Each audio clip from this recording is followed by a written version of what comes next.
ल ल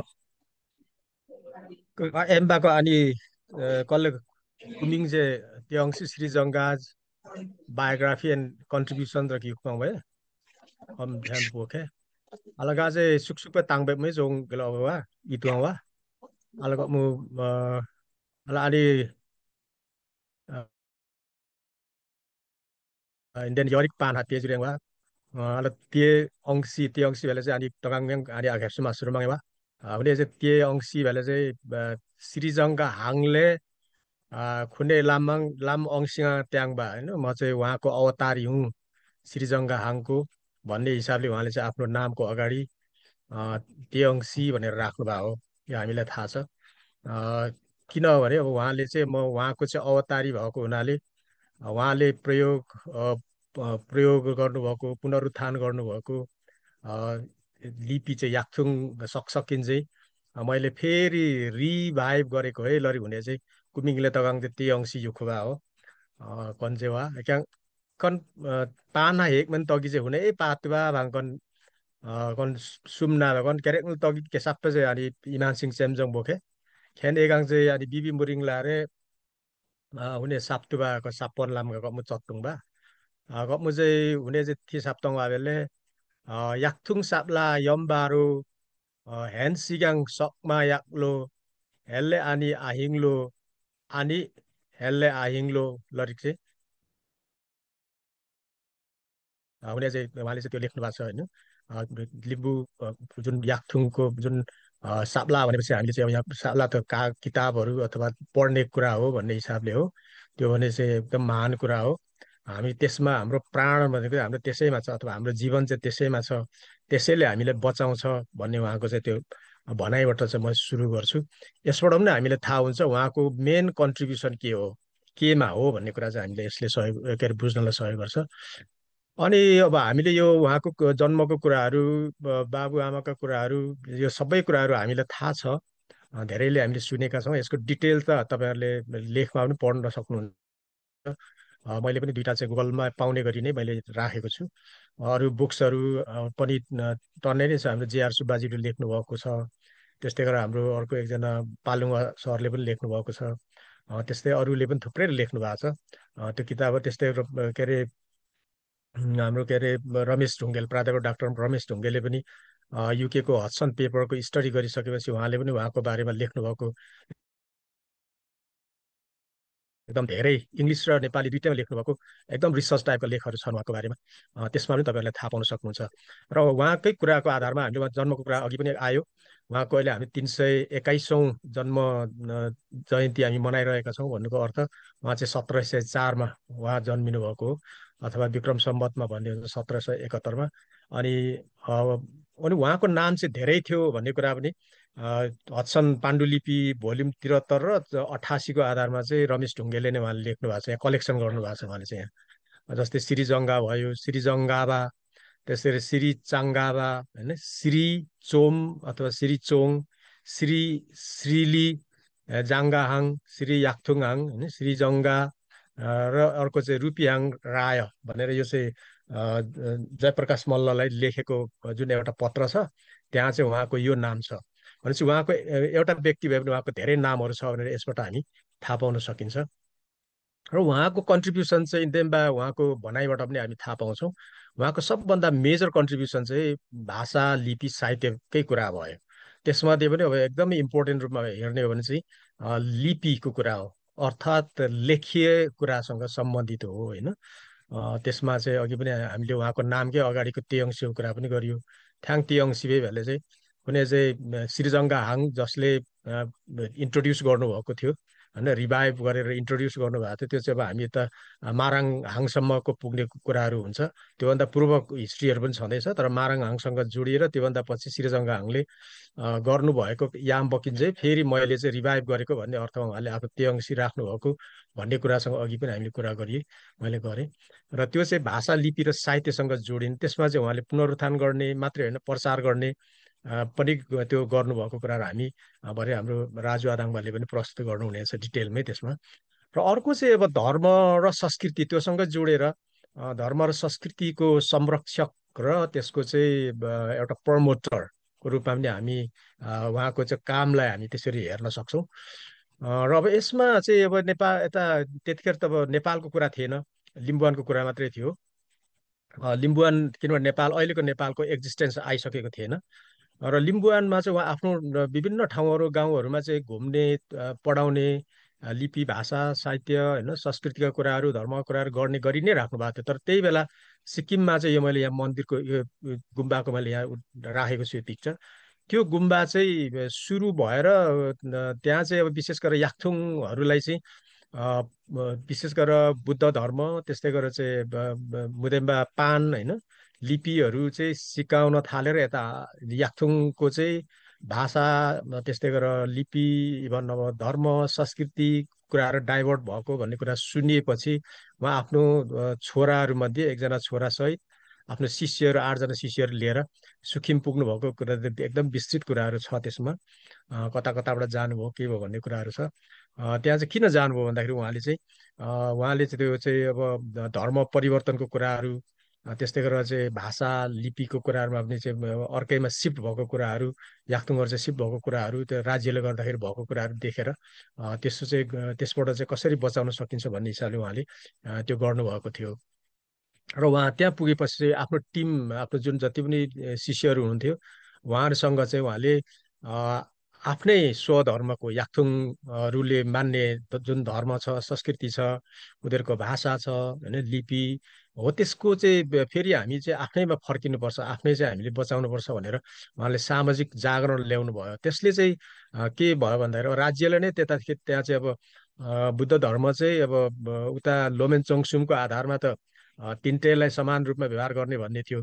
तर राज्यको विशेष गरेर चाहिँ अब हाङले त्यसको हाङको फेभरमा रहेका शासकहरूले चाहिँ विशेष गरेर त्यो बेला त्यसरी छुट्टै अब यो साङ्गाछुलिङ गुम्बा नै खडा गरेर त्यो चाहिँ अब बुद्ध धर्म कुराहरू चाहिँ अब त्यता लादिराखेको अवस्थामा चाहिँ त्यसबाट चाहिँ त्यसो गर्नु हुँदैन, हाम्रो आफ्नोमा चाहिँ गर्नुपर्छ भनेर उहाँले जुन अभियानहरू चलाउनु हो, त्यो बेलाको अब शासकहरू चाहिँ अब हाम्रो लोमेन चङसुमको आधारमा चाहिँ 3जना चाहिँ मन्त्रीहरू हुने चलन अनुसार अब यहाँ चाहिँ 3जना भएको मैले हाइलाइट गरेको छु, तपाईँहरू देख्नुहोस्। भुटिया मन्त्रीको कुरा, त्यस्तै गरेर लाप्चा मन्त्रीको कुरा होइन, त्यस्तै गरेर चाहिँ यता याक्थुङ मन्त्री होइन, यसरी भइरहेको बेला चाहिँ त्यो उहाँ चाहिँ 34तिर यो चाहिँ 1734तिर पुगेको भन्ने हामी विश्वास गर्छौँ।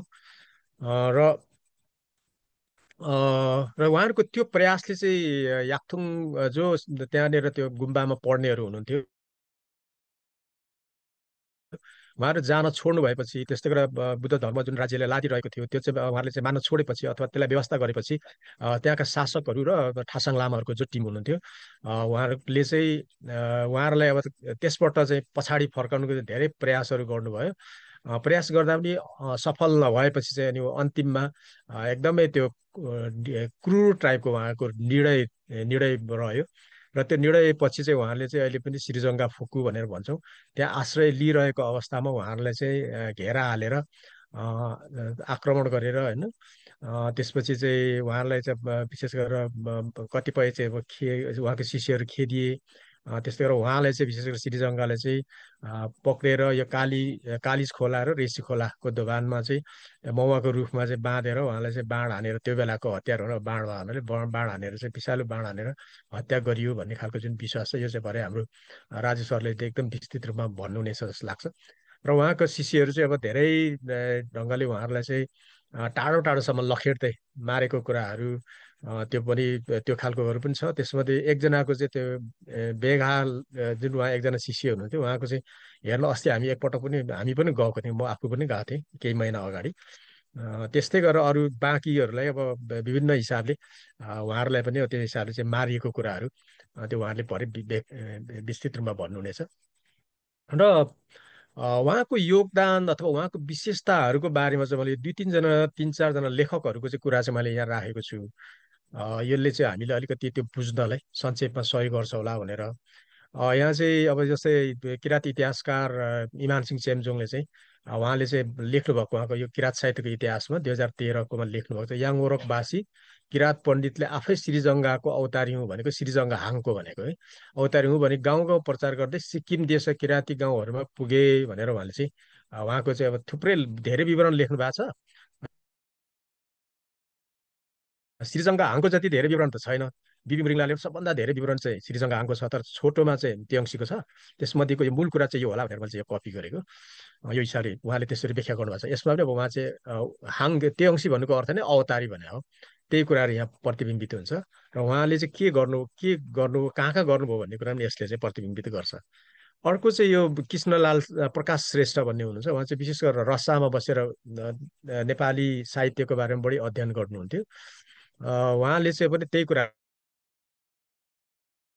नै लेख्नुहुन्छ। किराँतहरूका माझ श्रीजङ्घा लिपिको प्रचलनको निम्ति मात्र नभए ज्ञानको प्रचारको निम्ति पनि किराँत जातिका प्रथम प्रबोधक ईश्वर भक्त सिंह थेबे निकै प्रसिद्ध हुन पुगेका थिए। किराँतहरू उनलाई सम्मानपूर्वक देवांशी भन्दछन् र श्रीजङ्घाको अवतारको रूपमा मान्दछन् भनेर माथिकै कुराको सार चाहिँ त्यसोसँग रिफ्लेक्टिभ हिसाबले आएको देखिन्छ यसमा पनि। अर्को चाहिँ यो गोपीकृष्ण अधिकारीले पनि उहाँको बारेमा लेख्नु भएको थियो। यो चाहिँ मधुपर्कमा प्रकाशित भएको थियो। अनि त्यसको चाहिँ एउटा अंश चाहिँ मैले लेखेको छु। वयस्क भएपछि भने चाहिँ उहाँ चाहिँ तन्नेरी भएपछि, हुन त तन्नेरीमै उहाँ मारिनु भयो हो। तर पनि अब अलिक तन्नेरी भएपछि कुरा चाहिँ वयस्क भएपछि आफूले आफैलाई श्रीजङ्घाको अवतार हुँ भने झन्डै 900 वर्ष अगाडिदेखि किराँती पूर्वजहरूले सुरक्षित राखेका राजा श्रीजङ्घाले प्रयोगमा ल्याएका लिपि र साहित्यको खोज गरी त्यसको माध्यमबाट साहित्य रचना गरी पुनः किराँत लिम्बू समाजमा प्रचार गरे। तेयङसीको अद्वितीय काव्य रचना गर्ने क्षमता थियो। यिनले थुप्रै काव्य रचना गरे। मुन्दुम साप्ला प्रमुख रहेको छ भनेर यो मुन्दुम साप्लाको कुरा चाहिँ हाम्रो पदमसिंह मुरिङलाज्यूले पनि धेरै गरिरहनुहुन्थ्यो। त्यो चाहिँ गोपीकृष्णले चाहिँ उहाँले राख्नु भएको छ। यसपछि चाहिँ जेआर सुब्बाज्यूले उहाँको इङ्ग्लिसमा लेख्नु भएको छ उहाँको जीवनी। त्यसमा चाहिँ उहाँले तीनटा हिसाबले थुप्रै विवरणहरू छ। त्यसमध्येमा उहाँले चाहिँ कन्ट्रिब्युसनलाई चाहिँ तीनटा कुरामा बुदागत रूपमा राख्नु भएको छ। एउटा तेयङसी श्रीजङ्घा लिम्बू भाषा र साहित्यका महान पुनर्जागरणकर्ता भनेर एउटा, अर्को चाहिँ अघि धर्मको कुरा गरेको थियो, युमा धर्मका महान पुनरुत्थापक भनेर, र तेस्रो चाहिँ संस्कृतिको कुरासँग जोडेर लिम्बू संस्कृतिका महान जागरणकर्ता भनेर चाहिँ तेयङसी श्रीजङ्घालाई चाहिँ उहाँले त्यसरी मूल्याङ्कन गर्नुभएको छ। र यो चारजना पाँचजनाको उहाँहरूको भनाइ चाहिँ मैले यहाँ तपाईँलाई राखेँ, जसको आधारमा उहाँलाई हामीले कसरी लिनुपर्ने रहेछ भन्ने कुरा यसले चाहिँ बुझ्न सहयोग गर्छ भन्ने अर्थमा। र अब अहिले मैले अब संक्षिप्तमा यति भएपछि हुन्छ जस्तो लाग्छ, भरे दोहोरिने भएको हुनाले त्यसपछि जब हामी तेयङसीलाई राष्ट्रिय विभूति भनेर हामीले चाहिँ मान्ने गरेका छौँ, यो राज्यले मानेको छैन। तर किराँत याक्नु चुम्लुङले 2048 सालको यो धरानमा सम्पन्न दोस्रो राष्ट्रिय महाधिवेशनले चाहिँ हाम्रो लिम्बू समुदायका याक्नु समुदायका 3जना विशिष्ट व्यक्तित्वहरूलाई चाहिँ राष्ट्रिय विभूति घोषणा गरेको थियो। त्यसमा 1 नम्बरमा तेयङसी श्रीजङ्घा हुनुहुन्थ्यो, दोस्रो नम्बरमा चाहिँ समाज सुधारक महागुरु फाल्गुनन्द हुनुहुन्थ्यो, र तेस्रोमा चाहिँ किराँत इतिहासकार इतिहासकार इमान सिंह चेम्जोङ हुनुहुन्थ्यो। र त्यसमध्ये चाहिँ अब अहिले चाहिँ फाल्गुनन्द समाज सुधारक फाल्गुनन्द लिङ्गदेनज्यूलाई चाहिँ राज्यले पनि नेपालको राज्यले पनि उहाँले चाहिँ विभूतिको रूपमा घोषणा गरिसकेको छ। अब 2जना चाहिँ राज्यले चाहिँ विभूतिको रूपमा घोषणा गरेको छैन, तर हामीले चाहिँ हाम्रो राष्ट्रिय विभूतिकै रूपमा हामीले मानेका छौँ र त्यसरी लिने गरेका छौँ उहाँहरूको कन्ट्रिब्युसनको आधारमा। र उहाँहरूको रिकग्निसनको लागि चाहिँ के गर्यो भन्ने अर्थमा चाहिँ अब यहाँ एउटा देब्रेतिर तपाईँ देख्दै हुनुहुन्छ, नेपाल सरकारले चाहिँ त्यतिखेर शिल्पाजको सरकार थियो, अहिले मात्रै नेपाल सरकार हो। हुलाक टिकट चाहिँ 2049 सालमा यो चाहिँ ऊ भएको थियो। यो चाहिँ अब बैरागी दाई काइला दाईले चाहिँ बढी उहाँले चाहिँ भूमिका यसमा रहेको थियो। र यो चित्र चाहिँ पवित्र सुब्बाज्यू गायिका उहाँले लेख्नु के अरे कोर्नु भएको भन्ने छ। यसको आधार त फेरि पनि इमान सिंह चेम्जोङ को पुरानो उहाँको किताबमा लेखिएको चित्रको आधारमा हो। र अर्को चाहिँ अब अहिले सरकारी स्तरबाटै भएको चाहिँ अब यो श्रीजङ्घा गाउँपालिकाको नाम चाहिँ एउटा रहेको छ, तल तपाईँ कार्यालय देख्नुहुन्छ श्रीजङ्घा गाउँपालिका, त्यहाँ उहाँको तस्बिर के अरे पनि छ, मूर्ति पनि। यो चाहिँ सरकारी तहबाट नेपालमा चाहिँ भएको, नेपालको चाहिँ इन्डियाको चाहिँ भन्ने सरले भन्नुहुनेछ। अब अर्को चाहिँ शालिग्राम निर्माणको कुराहरू चाहिँ थुप्रै नेपालमा करिब 1.5 दर्जन हाराहारीमा चाहिँ शालिग्राम निर्माण भएको छ। त्यसमा सबभन्दा पहिलो शालिग चाहिँ यता 2039 सालमा भएको थियो। लावती, मैले अहिले ठ्याक्क नाम बिर्सेँ, उहाँले गर्नुभएको थियो। त्यसपछि चाहिँ दोस्रो शालिग चाहिँ नेपालमा चाहिँ यो किराँत याक्नु चुम्लुङले धरानको 3 कुनेमा अहिले पनि हामी देख्छौँ, त्यहाँ 3 कुनेमा के अरे निर्माण भएको थियो। र यो लगायत अहिले नेपालको चाहिँ विभिन्न ठाउँहरूमा इन्डियामा सबभन्दा धेरै छ र ठुलो कदको पनि इन्डियामै छ। तर नेपालमा चाहिँ हाम्रो पनि करिब 1.5 दर्जन हाराहारीमा उहाँको शालिगर निर्माण भएको छ उहाँको स्मृतिमा। र अर्को चाहिँ नेपालमा चाहिँ उहाँको नाममा 4वटा विद्यालयहरू छन्। पाँचथर के अरे झापा त्यस्तै गरेर यता मोरङसम्म गरेर 4वटा विद्यालयहरू रहेका छन्। यो सबभन्दा पछिल्लो स्थापना भएको विद्यालय चाहिँ यहाँ तपाईँ चित्रमा देख्न सक्नुहुन्छ। यो चाहिँ विशेष गरेर हाम्रो युएमा बस्नुभएका हाम्रो साथीहरूको विशेष पहलमा यो स्थापना भएको छ। यो किराँत श्रीजङ्गा योक्सिङ निसामहिम भनेर त्यो नामको छ। र अर्को चाहिँ अब अहिले अब इन्डियामा थुप्रै यता सिक्किमतिर थुप्रै त माङहिमहरू छ। तर नेपालमा चाहिँ श्रीजङ्गा मिङ्सो माङहिम भनेर 2टा बनेको छ। एउटा सिनाममा अलिक पुरानै हो, यो चाहिँ 1996 97तिर कतातिर 2000 अलि अगाडि नै हो। त्यसपछि भर्खर 76मा भने 3-4 वर्ष अगाडि चाहिँ यो उहाँकै जन्मस्थान को यहाँ अहिले पिक्चरमा देख्नुभएको छ उहाँको जन्मस्थान सिनामकै यो चाहिँ माङिम हो उहाँको नाममा निर्माण भएको। यो सँगसँगै अब संस्थाहरू पनि थुप्रै निर्माण भएको छ। आजको हाम्रो यहाँको टिप्पणीकर्ता हाम्रो भीमा खजुमज्यूको ससुराले पनि उहाँको एउटा संस्था थियो पहिला, सामाजिक संस्था। त्यो पनि उहाँकै श्रीजङ्गाकै नाममा उहाँले राख्नु भएको थियो। त्यो लगायत थुप्रै सङ्घ संस्थाहरू चाहिँ श्रीजङ्गाकै नाममा स्थापना भएको थिए र छन् अहिले पनि। र अर्को चाहिँ पुरस्कारको रूपमा किराँत याक्थुङ चुम्लुङले चाहिँ 2051 सालदेखि नियमित रूपमा वितरण गर्ने गरी यो श्रीजङ्गा पुरस्कार पनि स्थापना भएको छ उहाँको स्मृतिमा। र र अन्त्यमा चाहिँ फेरि म उहाँकै भनाइ यहाँ तपाईँहरूसँग चाहिँ यहाँ राख्न चाहन्छु। जस्तै इखक युङमा केबा मेत्लो केबा पुङमा सेवा मेत्लो केबा पुङमाङ हिङमानुले कुइ के भेबा पुङमाङ सिमानु रो याक्थुङ साप्ला हुरुङ्गर आइन मेसेराङसाङ ताआरो भनेको मलाई चाहिँ मारे पनि म फेरि आउनेछु भन्नुको अर्थ मान्छे नै फर्केर आउने भन्ने त होइन, तर उहाँले गरेका कामहरूलाई फेरि रिभाइभ गर्ने गरी होइन त्यसलाई रिभाइटलाइज गर्ने गरी नयाँ पुस्ताहरू चाहिँ आउनेछन् भनेर चाहिँ यसरी उहाँले चाहिँ आफ्नो भनाइ राख्नु भएको थियो। कम्बा पातुङ ल आखेन केयाक पाना चाहिँ म आएको चकमा सुक्ते पिला कम्बा बातुङ ल चाहिँ आबान खाएको सुरुङ लो नोगेन सेवारो त्यही भएर यरी यरिङ नोगेन आजका